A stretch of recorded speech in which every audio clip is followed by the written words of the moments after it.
सेब का एक बड़ा पेड़ था। एक बच्चा रोज उस पेड़ पर खेलने आया करता था। वह कभी पेड़ की डाली से लटकता, कभी फल तोड़ता, कभी उछल कूद करता था। सेब का पेड़ भी उस बच्चे से काफ़ी खुश रहता था। कई साल इस तरह बीत गए। अचानक एक दिन बच्चा कहीं चला गया और फिर लौट के नहीं आया। पेड़ ने उसका काफ़ी इंतज़ार किया और वह नहीं आया। अब तो पेड़ उदास हो गया।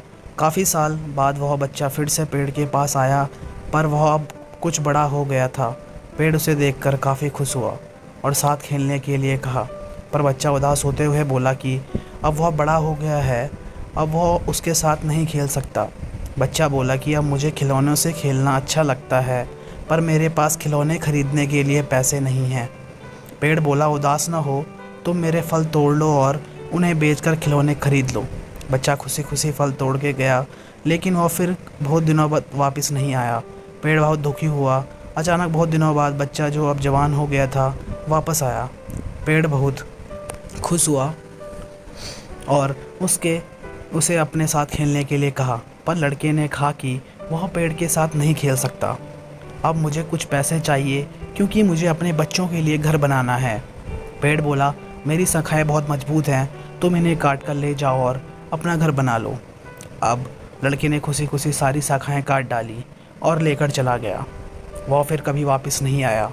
बहुत दिनों बाद जब वह वापस आया तो बूढ़ा हो चुका था। पेड़ बोला, मेरे साथ खेलो, पर वह बोला कि अब मैं बूढ़ा हो गया हूँ, अब नहीं खेल सकता। पेड़ उदास होते हुए बोला कि अब मेरे पास ना फल हैं और ना ही लकड़ी, अब मैं तुम्हारी मदद भी नहीं कर सकता। बूढ़ा बोला कि अब उसे कोई सहायता नहीं चाहिए, बस एक जगह चाहिए जहां वह बाकी ज़िंदगी आराम से गुजार सके। पेड़ ने उसे अपने पास में पनाह दी और बूढ़ा हमेशा वहीं रहने लगा। मित्रों, इसी तरह पेड़ हमारे माता पिता भी होते हैं।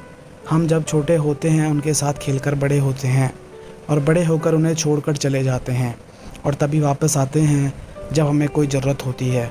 धीरे धीरे ऐसे ही जीवन बीत जाता है। पेड़ रूपी माता पिता की सेवा करनी चाहिए, ना कि सिर्फ उनका फ़ायदा लेना चाहिए।